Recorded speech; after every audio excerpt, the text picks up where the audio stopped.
Another Border Gavaskar Trophy is now in the books, and just like that, India's stranglehold on this precious prize is over. And with it, any chances of India making it to the World Test Championship final in June of this year are also over.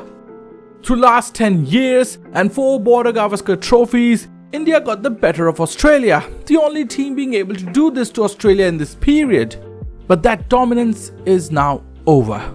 India's performances left much to be desired after the defense of their Border Gavaskar Trophy reign fell apart despite a fantastic start in Perth. How did this happen? What caused this failure? Well, we take a look at each individual player and how they contributed to India's cause. So, what are we waiting for? Let's go! Consider subscribing to our channel. It's free and helps us a ton. Thanks. Rohit Sharma. What can we say that hasn't already been said? He's been poor as a batsman and as a captain. After the horrendous test series at home against New Zealand, India were hoping for the Indian captain to come good in the Border Gavaskar Trophy. Instead, his terrible form with the bat continued down under as he had a run of poor scores. A grand total of 31 runs in 5 innings was an absolutely wretched run. Akash Deep and Bumrah, India's number 10 and 11, outscored him. He reached the double figures only once. He scored less runs than Bumrah took wickets in this series. But to be very honest, his batting form was only a very small part of his issues.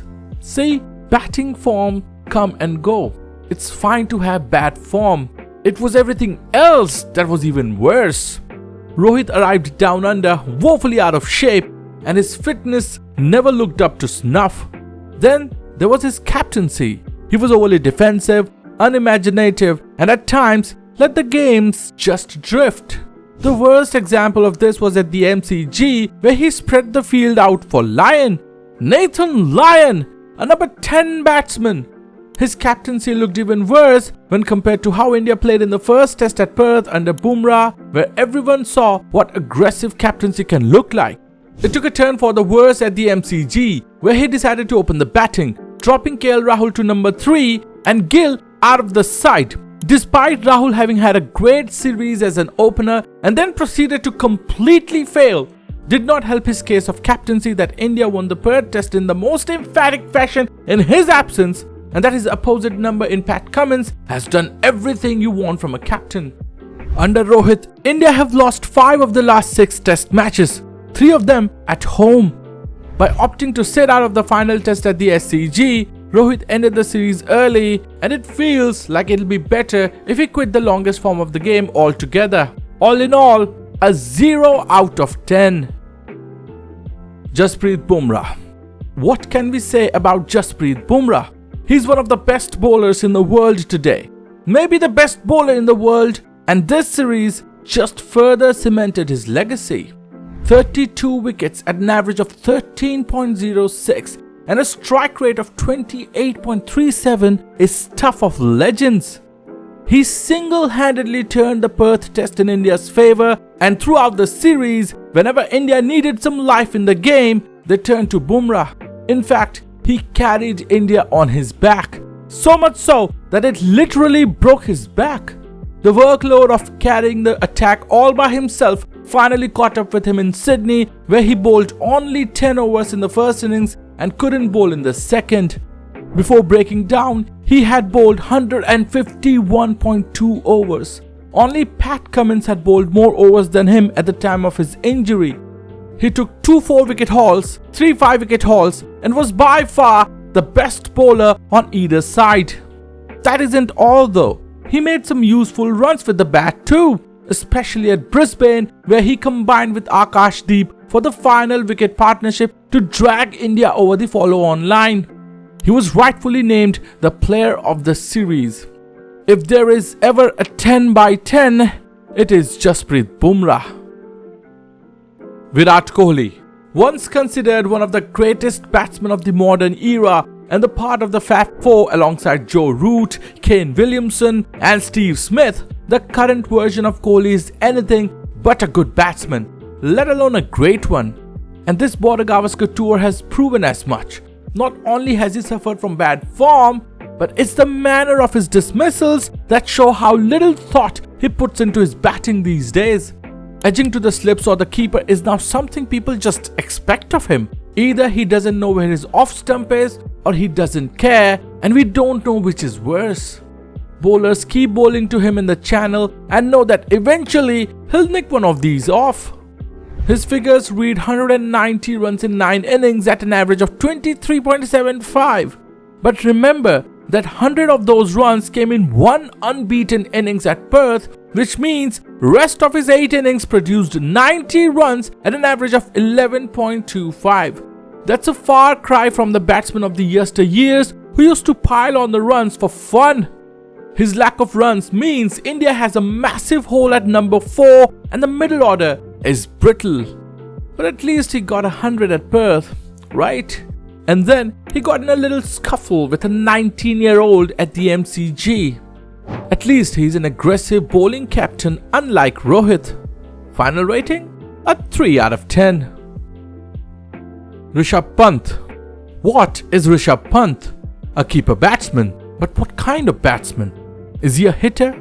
Is he a conventional test batsman? Can he be a conventional test batsman? In pure numbers, Rishabh Pant has had a quiet series. 9 innings, 255 runs with an average of 28.33. The hero of the last Border Gavaskar Trophy in Australia hasn't lived up to the billing, and yet anybody in the Aussie camp would tell you that the most important wicket they can take in the Indian innings is of Rishabh Pant. Why? Because he is the agent of chaos. He is as likely to throw his wicket away to one of the most atrocious shots imaginable as he is capable of playing the most game-changing innings.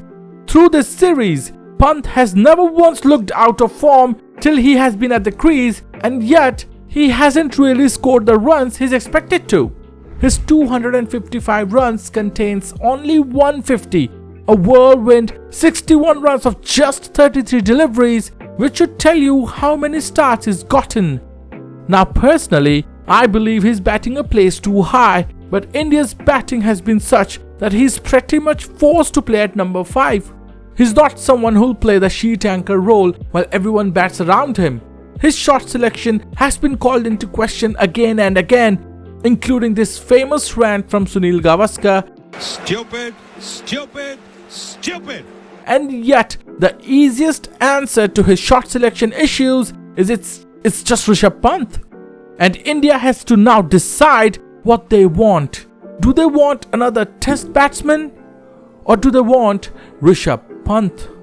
A 6 by 10 due to the high standards expected of him. Yashaswi Jaiswal. A conundrum, really. On one hand, Yashaswi Jaiswal has been India's most successful batsman on this tour, scoring 391 runs at an average of 43.44, which includes the majestic 161 at Perth and a couple of 80+ scores. Every time he's gotten in, he's looked the most comfortable of all the Indian batsmen. His stroke play has been a delight to watch. So, it is safe to say that he's been India's best batsman. But, yes, there's a but. Through all this, Jaiswal seems to be his own worst enemy. Playing the wrong shot at the wrong time or trying to sneak an unnecessary single at the worst time possible, there seems to be a little bit of temperament issue with Jaiswal, which is a shame because he's way too talented to be getting out the way he has at times. The run out in the first innings close to the end of the day and the pull shot in the second where India were desperately trying to save the test at MCG, both times when he was well set, are just two such instances. But he's young and he's still learning, so he can be excused for that. He did drop 3 catches at the MCG, including the catches of Labuschagne and Pat Cummins, which may have cost India the match, which brings his overall rating down a bit. A fair 7 out of 10. Mohammed Siraj. If Bumrah was India's ace up the sleeve, Siraj was India's workhorse. He bowled as much as Bumrah but with less effect and didn't have the consistency of Bumrah. But that's understandable because Bumrah isn't some ordinary human. But Siraj was below his own level. His form was patchy at best. After Perth, where he supported Bumrah well, his form fell off and he wasn't very effective in Adelaide or Brisbane and only recovered some form in the second innings at Melbourne. Sydney was probably his best performance, but it wasn't enough. What no one can deny is that he bowled his heart out, ending up bowling 157.1 overs in the series. He ended up with 20 wickets and an average of 31.15. His biggest contribution though was with the bat when he defended those 3 balls as the last batsman to allow Nitish to get his maiden test 100. A 6/10 performance. Nitish Kumar Reddy. He was brought into the team with almost no proper first class experience. Brought into the team as a batsman who can bowl seam up. It feels like he's already experienced Test cricket to its fullest. He proved to be instrumental as a batsman lower down the order, batting at number 7 and 8, scoring some important 30s and 40s, batting with the tail and getting India's score to some sort of respectability. His maiden test 100 at the MCG under tremendous pressure proved to everyone how good of a talent he is. And then he experienced the other part of it, the failures. Since the century, he has had scores of 1, a first ball duck and 4. Despite all that, he finishes the series the 4th highest scorer, making 298 runs in his 9 innings at an average of 37.25. But while he has been a success with the bat, his bowling was much less utilized, which is kind of a detriment to the Indian cause because India have lacked that 5th bowling option throughout the series. So on one hand, Nitish Kumar Reddy the batsman was great, but Nitish Kumar Reddy the all-rounder not so much, as he wasn't ever presented as a genuine seamer and 5th bowling option till the last test. A 7/10. KL Rahul. KL Rahul has been an enigma throughout his career. He looks like the most complete batsman in form, compact, great technique, wonderful stroke play. Not to mention, he's played some excellent innings in the series. His 84 at the Gabba deserves special praise because India were truly under the cosh at the time. In fact, we would go as far as to say that he's looked the most comfortable out of all the Indian batsmen at the crease. Yet, as has been Rahul's story all his career, his numbers do not match the eye test. His 10 innings in the series have produced 276 runs at an average of 30.66. It also doesn't help that he just tends to get some of the best balls bowled at him.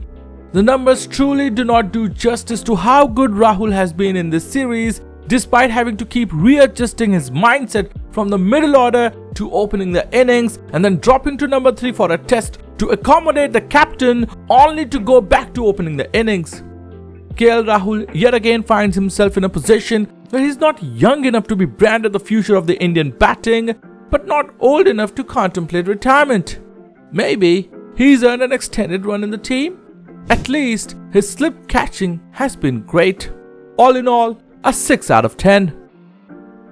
Shubman Gill. What a weird series Gill has had. He missed the first test due to an injury during a practice session which proved to be India's best. Played the next 2 tests but barely scored any runs.